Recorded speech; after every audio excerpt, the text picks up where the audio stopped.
Let's look at electrician salary in Uganda. The average electrician income in Uganda is around 1,850 US dollars a year. After tax, this electrician salary in Uganda drops to $1,480, which leaves you with roughly $123 in take-home pay each month. That is the countrywide average, but electrician wages in major cities are higher.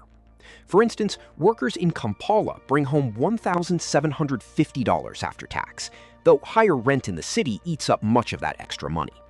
Since starting electrician pay sits well below these numbers, new workers earn less until they gain experience. As you build skills, your average electrician pay goes up quickly, but it eventually plateaus unless you move into higher roles.